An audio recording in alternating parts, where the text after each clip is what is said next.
네, 안녕하세요. 마디마디 신경외과 의원 원장 김일철입니다. 자, 오늘 소개해드릴 주제는요, 류마티스 관절염에 대해서 말씀을 드리고 이 경우에 어떻게 관리를 하면 좋을지 그 얘기를 좀 드리려고 하는데요.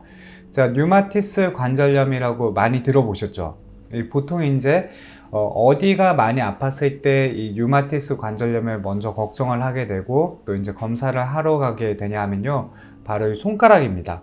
우리가 이제 한 40, 50대 넘어가면서 손을 계속 많이 쓰다가 보면 특히 이제 여성분들 같은 경우에는 이 손을 이제 뭐 집안일을 하기도 하고 요즘에는 타이핑도 치고 또 휴대폰도 쓰고 하다 보니까 손이 좀 뻑뻑하게 굳고 경직이 되면서 한 40, 50대부터 이 손가락 관절이 나빠지는 경우가 꽤 많으세요.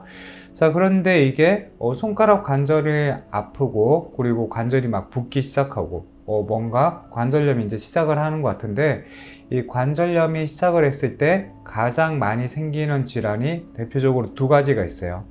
자, 첫 번째가 퇴행성 관절염이라고 하는 거고요. 두 번째가 류마티스 관절염이 되는데요. 자, 이 퇴행성 관절염은 말 그대로 퇴행성, 이거는 많이 써가지고 낡아가지고 문제가 생기는 게 퇴행성 관절염이고요. 류마티스 관절염은 내 몸속에 있는 그 류마티스 인자란 게 이 자가 항체 질환이랑 연관이 있는 건데요. 이게 발현이 되면서 이 관절염이 생기는 겁니다. 그런데 류마티스 관절염에는 딱 그 특이한 어떤 특징들이 있어요. 그래서 이거를 오늘 잘 알고 계시다가 내가 뭔가 이 증상에 해당하는 것 같다, 그러면 이거는 류마티스 관절염을 전문적으로 보는 뭐 류마티스 내과를 가거나 아니면 정형외과 또 이런 데 가셔가지고 한번 검사를 해보시는 게 또 도움이 됩니다. 자, 그럼 류마티스 관절염의 특징에 대해서 한번 말씀을 드릴게요. 자, 보시면 이 미국 류마티스 협회에서 이제 기준을 삼은 게요. 자, 관절의 아침 경직이 1시간 이상 지속되는 거. 그러니까 우리는 보통 손이 아침에 자고 일어나면 보통은 퇴행성 관절염의 경우에는 많이 쓰고 난 다음에 붓고 경직이 돼서 저녁에 아픈 경우가 더 많습니다. 그런데 류마티스 관절염은 특징적으로 오전에 자고 일어났는데 손마디가 막 엄청 뻑뻑하고 약간 굳는 느낌이 들고 손목도 되게 뭔가 기름칠이 덜 된 것처럼 되게 뻑뻑하고 막 경직되어 있는 그런 느낌이 들거든요. 그래서 이거를 이제 아침 경직이라고 하고 이런 증상이 1시간 이상 지속이 된다, 그러면 혹시 또 류마티스 관절염일 수 있으니까 병원 한번 가보는 게 낫습니다. 자, 두 번째, 이제 관절의 종창이 3개 부위 이상. 자, 무슨 말이냐면 아픈 부위가 3부위 이상이다 이 말이에요. 그러면 손가락뿐만 아니라 손목이나 뭐 팔꿈치, 무릎이나 뭐 발목, 발가락 다 포함해 가지고 말씀을 드리는 거고요. 주로 생기는 위치가 이제 손가락이랑 손목이 제일 많습니다. 여기 3부위 이상이 6주 이상 계속 아프다. 뭐 한두 부위가 약간 뭐 이 새끼손가락이나 뭐 세 번째 손가락 약간 뻐근하고 쑤신데 뭐 한 2, 3일 지나니까 좋아졌다, 이러면 류마티스 관절염이 아닐 가능성이 높은 거예요. 그 다음에 손목이나 중수지 관절, 근위지 관절, 이런 관절의 종창. 제가 아까 류마티스 관절염은 주로 손하고 손목에 많이 생긴다고 했잖아요.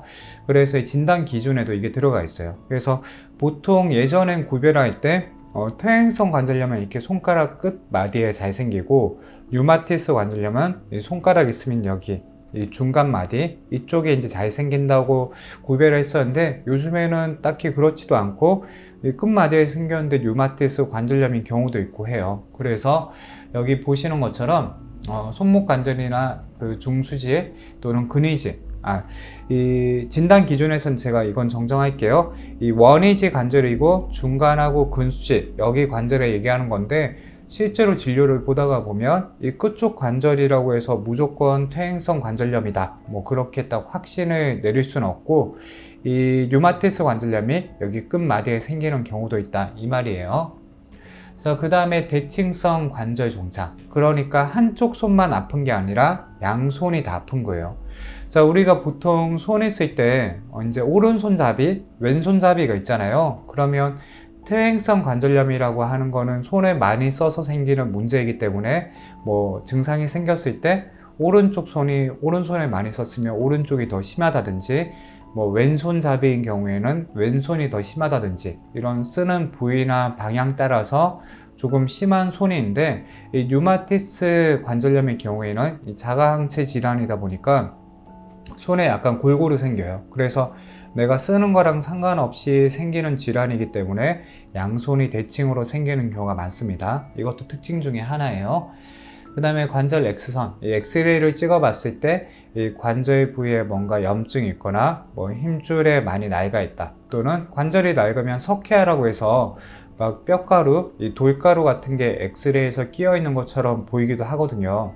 이제 그런 변화를 확인을 하고 또 류마티스 관절염 진단의 기준으로 삼습니다.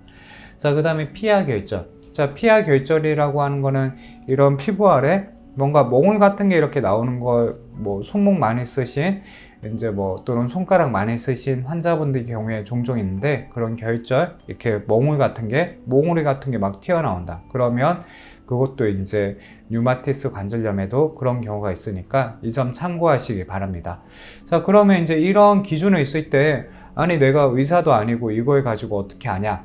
이걸 가지고 다 아는 게 아니라, 혹시나 내가 이런 증상 한 두세 가지 보인다 그러면 이 근처 아까 말씀드린 대로 류마티스 내과라든지 아니면 정형외과 뭐 이런 데 가셔가지고 이 류마티스 관련된 피검사가 또 있습니다. 그러면 그런 검사를 해보면 내 몸에 진짜 이게 류마티스 관절염인지 아닌지 그런 걸 또 정확하게 알 수 있고, 혹시라도 류마티스 관절염이라고 하잖아요.